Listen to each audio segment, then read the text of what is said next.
Hi! Welcome to Harmony Baptist Children's Corner. My name is Dave. This is COVID Home Edition 44. 44.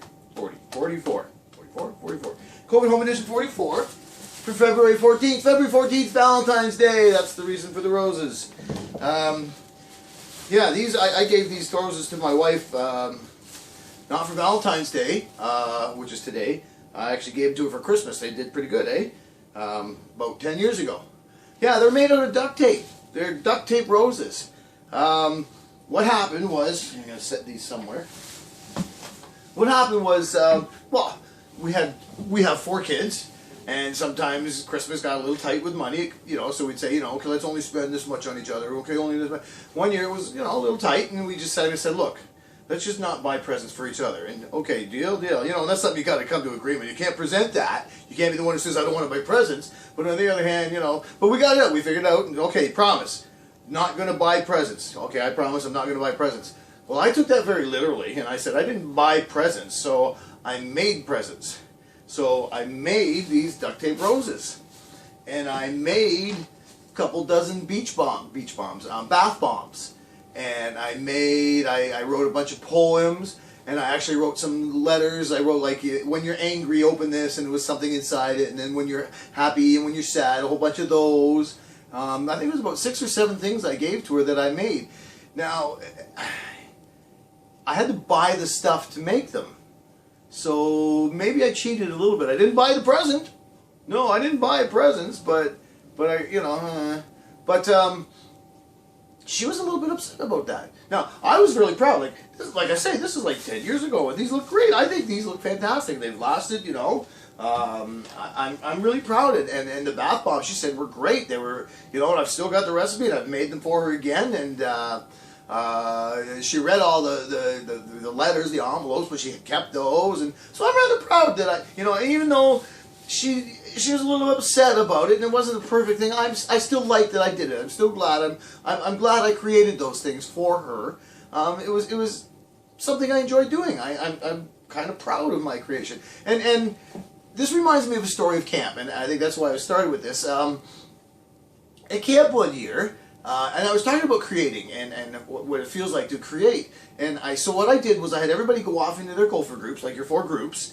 And each group got a big, huge bundle of, like, paper and pens and crayons and markers and tape and pipe cleaners and straws and string and everything, styrofoam cups and plates and, like, everything, got everything. And I said to them, I said, what I want you to do, don't do it in groups, what I want you to do is create something you can be proud of. If you're an artist, draw something. If you don't think you can draw, but you can do something, do a sculpture, or you know, like, do something that you can be proud of. You know, and I'll give you about, like, so I gave them about 10 minutes, you know, 10, 15 minutes, and I went around, and after about 15 minutes, and some of them were really good. Like, some of these kids could draw, you know.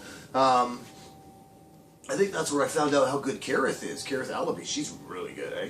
Anyways, so I started going around, and I said, oh, look, you know, so-and-so, and I held it up, and I said, isn't this really good? And, you know, like, what is it? And they told us, you know, and this, and paintings, and there were sculptures, and there was pictures, and there was a whole bunch of really enough stuff. Then I came around to this one boy. Now, he was one of the older boys. He was kind of one of the favorites of the girls. The girls all liked him.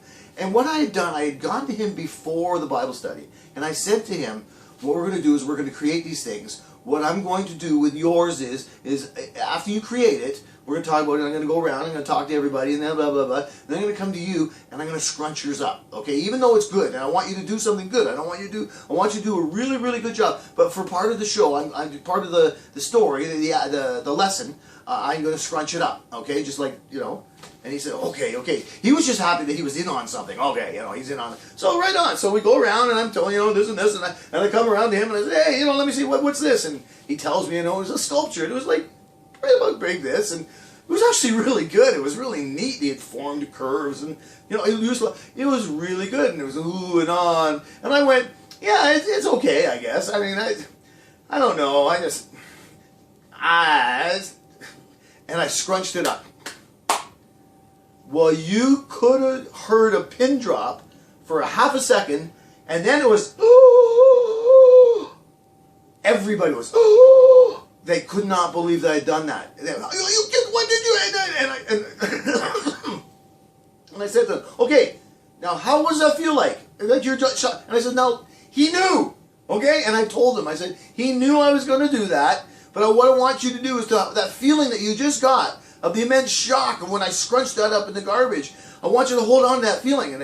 But some of them were so mad at me. Like, I told him, and he stood there and said, yeah, you know, there was a couple hours till lunch, and we had some games and a couple other things, electives to do. There were some of those girls who were mad at me, still mad. You didn't have to scrunch it. Yeah, that was part of the, well, he knew it was going to happen. They were really mad. So at lunchtime, I had to get him to come over and stand up on the bench with me and say, yeah, it's okay. Dave told me he was going to do that. I knew that was part of the lesson. It was okay. You know, don't be mad at him. This is all good. This is all fine. And there was still something, yeah, well, you didn't. They were just mad. But one thing he told me when I asked him if he would do that at lunch, he said, you know, I knew you were going to do that, but it still hurt. And I said, yeah, of course it did. You made that. You were proud of it. He goes, yeah, I did. I made that. And what that does, that reminds me of God. He made us. He created us. And some of us treat our lives like that garbage. We just then throw it away. We don't offer any thanks or hope or whatever. We just, yeah, whatever. God, I got my life. I'm good. And we treat our lives like garbage. I just don't get it. You know, right now, God has given my soul a body.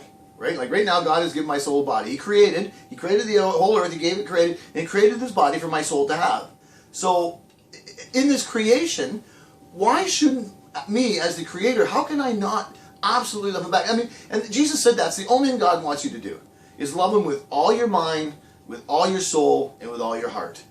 All your mind, all your soul, all your heart. Love God with all that. And I mean, how can you not? And everything else will fall in place. If you love God with all your heart, you love him with all your mind, and you love him with your innermost soul, everything else will fall into place for you. That's because, and he knows that. So, if he's the creator, doesn't he deserve that love from us? And think how much hurt he must feel when we don't honor that creation, when we don't honor that love, when we treat us, this creation he's given us, the earth, other people, ourselves, when we treat it like garbage. I think it hurts him an awful lot. I think it's hurt. That's the best way to put it. Just like my buddy said, you know, he knew it was going to happen. God knew what's going to happen. God knows what you're going to do today, but it still hurts him when you do it. All right, that's all I got. I'm going to tell you the same thing. Love God with all your heart, all your soul, and all your mind.